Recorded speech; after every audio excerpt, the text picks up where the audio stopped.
আসসালামু আলাইকুম। সুপ্রিয় শিক্ষার্থীরা, তোমরা সবাই কেমন আছো? আশা করি সবাই অনেক অনেক ভালো আছো। তোমরা যারা 2026 সালের এসএসসি ও সমমান পরীক্ষায় অংশগ্রহণ করবে, তোমাদের জীববিজ্ঞান বিষয়ের সংক্ষিপ্ত সিলেবাস এবং প্রশ্নের ধরন নিয়ে আমরা আজকের ভিডিওতে আলোচনা করব। শুরু করার আগে সবার কাছে ছোট্ট একটা রিকোয়েস্ট করছি, যারা এখনও আমাদের চ্যানেলটিকে সাবস্ক্রাইব করনি তারা এখনই সাবস্ক্রাইব করে রাখো, তাহলে শিক্ষা সম্পর্কিত সকল তথ্য এবং পরামর্শ সবার আগে পেয়ে যাবে।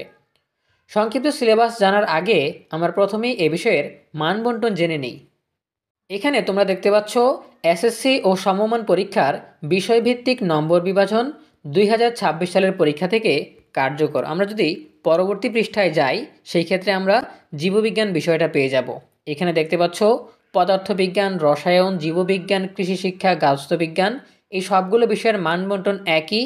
পূর্ণমান হচ্ছে 100। এর মধ্যে তত্ত্বীয় অংশের জন্য 75 নম্বর এবং ব্যবহারিক অংশের জন্য 25 নম্বর বরাদ্দ। তত্ত্বীয় অংশে কী কী থাকবে?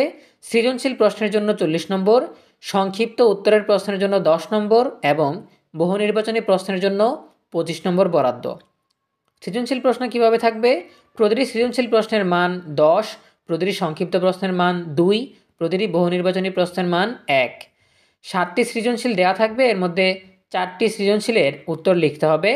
7টি সংক্ষিপ্ত প্রশ্ন দেওয়া থাকবে, এর মধ্যে 5টি প্রশ্নের উত্তর দিতে হবে। 25টি বহু নির্বাচনী প্রশ্ন দেওয়া থাকবে, প্রশ্নে সবগুলো প্রশ্নের উত্তর দিতে হবে। আচ্ছা, এবার আমরা জেনে নিই ব্যবহারিক অংশে কী কী থাকবে। ব্যবহারিক অংশে একটি পরীক্ষণ থাকবে। যন্ত্র বা উপকরণ সংযোজন ও ব্যবহার, সঠিক প্রক্রিয়া অনুসরণ, উপাত্ত সংগ্রহ ও প্রক্রিয়াকরণ, পর্যবেক্ষণ, অঙ্কন, শনাক্তকরণ, অনুশীলন, এর জন্য থাকবে 15 নম্বর। এরপর ব্যাখ্যাসহ ফলাফল উপস্থাপনের জন্য থাকবে 5 নম্বর। আর মৌখিক অভিক্ষা বা মৌখিক টেস্টের জন্য থাকবে 5 নম্বর। আচ্ছা, আমরা জীববিজ্ঞান বিষয়ের মানবন্টন জেনে নিলাম। এবারে আমরা সংক্ষিপ্ত সিলেবাস জেনে নিই। 2026 সালের এসএসসি পরীক্ষার পুনর্বিন্যাসকৃত পাঠ্যসূচি: বিষয় জীববিজ্ঞান, বিষয়কোড 138, পূর্ণ নম্বর 100, তত্ত্বীয় 75, ব্যবহারিক 25। প্রথমেই রয়েছে প্রথম অধ্যায় জীবন পাঠ। এখান থেকে কোন কোন টপিক পড়তে হবে? জীববিজ্ঞানের ধারণা, জীববিজ্ঞানের শাখাসমূহের পরিচিতি, শ্রেণীবিন্যাস, ধারণা, জীবের শ্রেণীবিন্যাসকরণ পদ্ধতি, দ্বিপদ নামকরণ, ধারণা, গুরুত্ব। এরপরে রয়েছে দ্বিতীয় অধ্যায় জীবকোষ ও টিস্যু। এখান থেকে কোন কোন টপিকগুলো পড়তে হবে?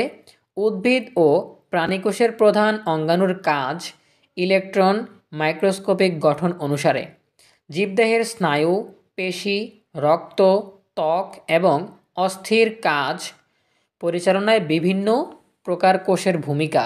এরপর রয়েছে উদ্ভিদ টিস্যু, সরল টিস্যু, প্যারেনকাইমা, কোলেনকাইমা, ফ্লোরেনকাইমা।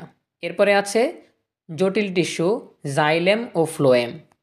এরপরে আছে প্রাণী টিস্যুর কাজ, আবরণী, যোজক, পেশি, স্নায়ু।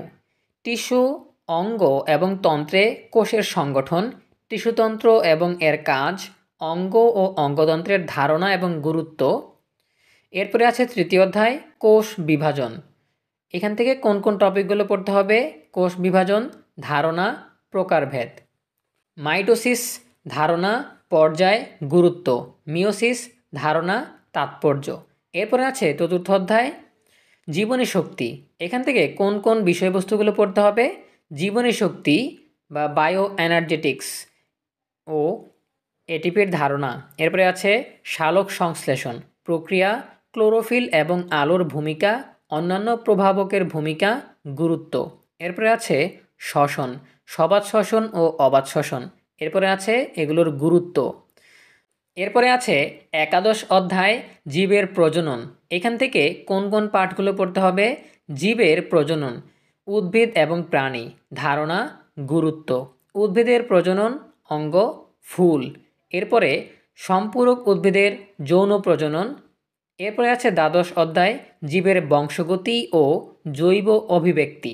এখান থেকে কোন কোন পাঠগুলো পড়তে হবে? বংশগতির ধারণা, বংশ পরম্পরায় চারিত্রিক বৈশিষ্ট্য বহনকারী উপাদান, ক্রোমোজোম, ডিএনএ, আরএনএ, জিন। এরপরে আছে বংশগতির তথ্য স্থানান্তর ও ডিএনএ প্রতিরূপ বা রেপ্লিকেশন। এখানে ডিএনএ টেস্ট এর প্রয়োজনীয়তা, মানুষের লিঙ্গ নির্ধারণ, জেনেটিক ডিসঅর্ডার, বর্ণান্ধতা, থ্যালাসেমিয়া, জৈব অভিব্যক্তি, জীবজগতের ভিন্নতা, অত্যাধিক প্রজননের প্রবণতা, জীবের বাঁচার সংগ্রাম, প্রকৃতিগত নির্বাচন, যোগ্যতমের টিকে থাকা, প্রজাতির টিকে থাকার জৈব অভিব্যক্তির গুরুত্ব। এরপরে আছে ত্রয়োদশ অধ্যায়, জীবের পরিবেশ। এখান থেকে কোন কোন পাঠগুলো পড়তে হবে? বাস্তুতন্ত্র, ধারণা, উপাদান এবং এর সম্পর্ক। এরপরে আছে খাদ্য শৃঙ্খল ও খাদ্য জাল, বাস্তুতন্ত্রে শক্তির প্রবাহ ও পুষ্টি উপাদানের সম্পর্ক, ট্রাফিক লেভেল ও শক্তির সম্পর্ক, শক্তি পিরামিডের ধারণা এবং খাদ্য শিকল সীমিত করতে এর প্রভাব। এরপরে আছে জীববৈচিত্র্য এবং এর প্রকারভেদ, বাস্তুতন্ত্রের স্থিতিশীলতা রক্ষায় জীববৈচিত্র্যের প্রভাব, বিভিন্ন জীবের মধ্যে মিথস্ক্রিয়া, আন্তঃনির্ভরশীলতা ও পরিবেশের ভারসাম্যতা। সবশেষে রয়েছে পরিবেশ সংরক্ষণের পদ্ধতি ও গুরুত্ব। এই ছিল তোমাদের তত্ত্বীয় অংশের জন্য সংক্ষিপ্ত সিলেবাস। এবারে আমরা জেনে নেই কোন কোন ব্যবহারিকগুলো সিলেবাসের অন্তর্ভুক্ত।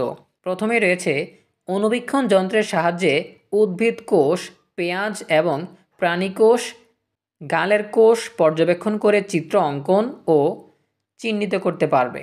এরপর 2, সালোক সংশ্লেষণ প্রক্রিয়ায় ক্লোরোফিল ও আলোর অপরিহার্যতার পরীক্ষাটি করতে পারবে। এরপর তৃতীয়ত রয়েছে শ্বসন প্রক্রিয়ায় তাপ নির্গমনের পরীক্ষাটি করতে পারবে। এরপর 4, ফুলের বিভিন্ন স্তবক পর্যবেক্ষণ করতে পারবে। প্রিয় শিক্ষার্থীরা, এই ছিল তোমাদের জীববিজ্ঞান বিষয়ের সংক্ষিপ্ত সিলেবাস এবং প্রশ্নের মান বণ্টন। আশা করি তোমরা বুঝতে পেরেছ। দেখা হবে পরবর্তী বিষয়ের সংক্ষিপ্ত সিলেবাস এবং প্রশ্নের মান বণ্টন নিয়ে। ভালো থাকো সবাই। ধন্যবাদ সবাইকে।